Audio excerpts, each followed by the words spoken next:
Welcome to the Misquamicut Beach Podcast, a podcast spotlighting the businesses, newsmakers, events, and memories of Rhode Island's historic Misquamicut Beach.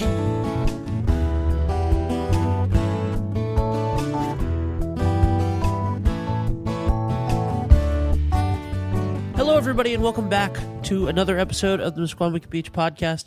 I am so excited to be talking today to a legendary musician who I'm excited is a return guest on the show, John Batdorf. John, how are you today? I'm wonderful, thank you. How are you? I'm doing great, and I'm excited to get a chance to talk to you again. I'm glad you're coming to Springfest, kicking off Songwriter Night on Saturday, May 11th, with a performance at 7 p.m., and I'm really excited to have you. Obviously, you were on the show last year when you came and played Tunes on the Dunes in Misquamicut. And we obviously loved you, but I'm glad that you liked Misquamicut enough to come back this year. Oh, it's great. And I love working with Caswell Cook. He's fantastic and showed me a really great time when I was back there. And the show was fantastic. Beautiful setting there. It was perfect. It was just great. I'm so glad I get to come back. It's May is a little. I believe you were here. Were you here in July or August of last year? Let me think. It may have been July. It's probably gonna be a little cooler this time. I would think. Yeah, it's gonna be a little cooler. But that's great. As you know, Springfest, or maybe you don't. I mean, I don't know. As the listeners know, Springfest kicks off the Misquamicut season every year, and so it's a big event and something that everybody looks forward to. You know, from Labor Day on, and we were really excited. I talked to Caswell. He told me that you were coming back this year, and you were the first musical guest announced for Springfest this year. Wow. And everybody was really excited that you were back. Everybody loved the performance last year. You played in Misquamicut one other time, I believe, too, correct? I have not. That was my first time. Oh, awesome. Well, in that case, I guess we did make a good impression, which I'm I really guess happy so. for. And I spoke to Rex yesterday from Aztec Two Step. Yes, I know Rex. He said that he talked a lot about you and about how, Batdorf and Rodney and Aztec Two Step were kind of contemporaries. And he said that you guys might be playing a song or two together this year. Yeah, that's what I hear. We did some shows. I did some with Rex and Neil before Neil left the group. And I also went back and played in New York with James Lee Stanley, who I had a couple of what we call All Wood and Stones CDs. And we did some co-bills with Rex, and he's a lot of fun. He let me stay at his house when I was up there in Bridgeport. And it's just great to see people that are still doing it. I was with a gig with Rex, I think it was in 1975 on Long Island. So... and we're still working. That's great. Well, I mean, that's just a testament to how talented you guys are, and I talked in our last interview, which I encourage people to go back and listen to, about how prolific of a songwriter you are, and do you have any new stuff that's you're working on that's going to come out soon? That has come out recently that people can find. Yes, they can. I've tried something new this time. And my last CD that I actually put out was last spring, and it was the Me and My Guitar CD, which was kind of going back and revisiting material I'd recorded over the last 47 years. And it kind of put a new acoustic spin on them, and I had a really great time doing that. And after I got finished with that album, which had 17 songs on it, I wasn't sure what was going to happen, because at the end of a CD, you have this really bad burnout from all the months of writing, and all the months of rewriting, and then all the months of recording, and then all the months of mixing, and then remixing and remixing and remixing, and then finally having to learn how to play the songs live because you wrote them pretty much a year before you recorded them. And then, the arrangement goes somewhere else and you have to figure out, okay, how do I play this live and make it sound full enough? So after all that, I mean, you're just like, I'm never doing this ever again. And I've said that after every album I think I ever made. This is my last one. And then slowly ideas start creeping back in your head. And I got on this little writing spree. And the way things are now is, with CDs seemingly on the way out, other than, people buying keepsakes at concerts. I mean, cars don't have any CD players anymore, and computers don't. And most people like to stream or download for their iPod.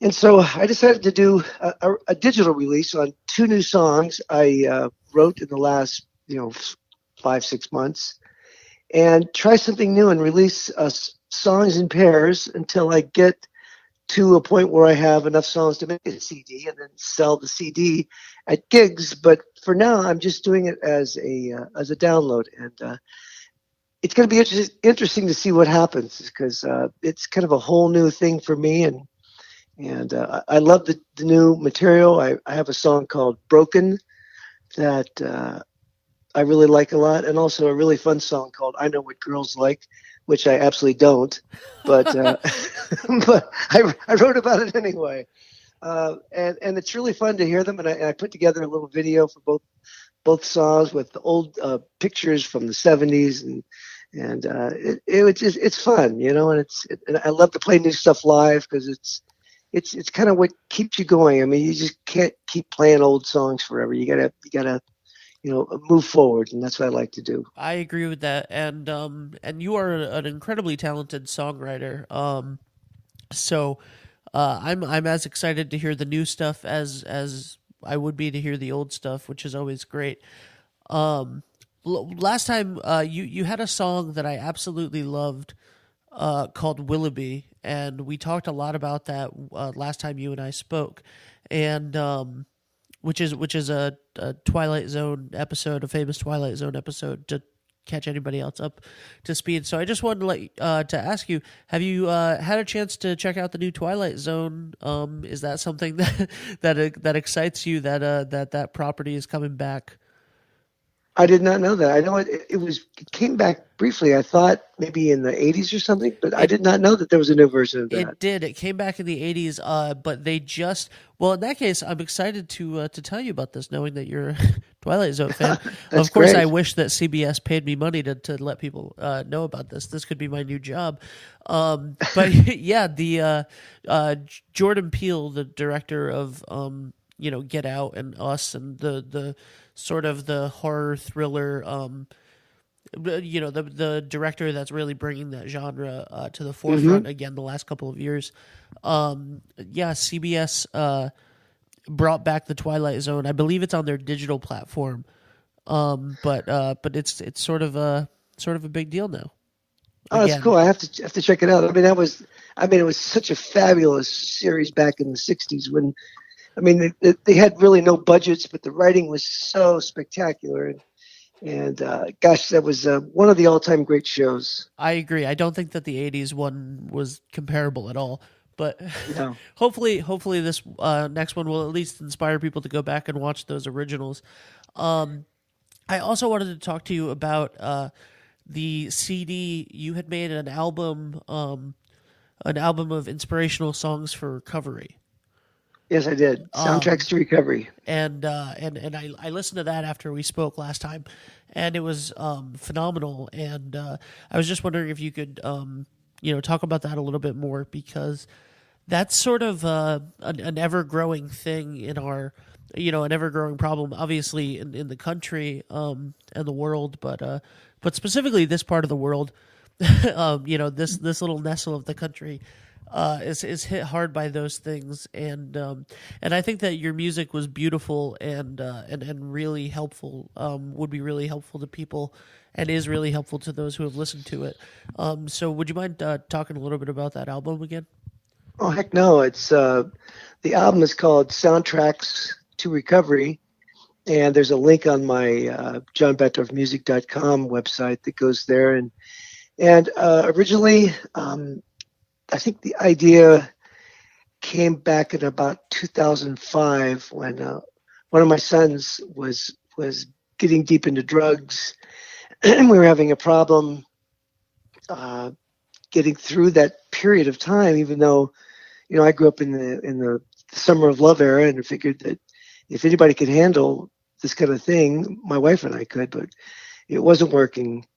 And so, as a last-ditch effort to maybe break down this wall that was between us, Michael McLean and myself wrote a song called "I Don't Always Win," and in the hopes that if he heard the song, that maybe he would understand that we knew what he was going through, as well as how we saw him, and remarkably, I played it for him in the car when I just did a demo of it, not setting it up in any way, just playing a song, because I'm always writing music, and it was really the first time there was a bit of a reconnection to my son, and it was such a remarkable thing, because when I was young, I left home when I was 15 and lived without parents for the rest of my time at that point. And so without having, parents to learn from, there was so much great music back in that day that I learned a lot about life and kind of what I wanted to maybe be like when I grew up by listening to all the great writing back then. And so this was kind of a last-ditch effort to throw something against the wall and see if it stuck, and it did. And so Michael and myself thought, well, wow, if this can reach a millennial who live in a time where music is not nearly as important as it was when I was a kid, there has to be more people that this could affect and help. So originally we had an idea to make a CD called 12 Songs for 12 Steps. And as we went on to make this record, it turned out that it really wasn't just about drugs. It was because music is a great healer for any kind of sorrow. It's just this great connection to something, and it takes you in a whole different place where, I know when I listen to music, no matter how I feel, if I hear something that's really great, it changes my brain. And it makes me kind of forget about whatever else is going on, all the junk that's bothering you.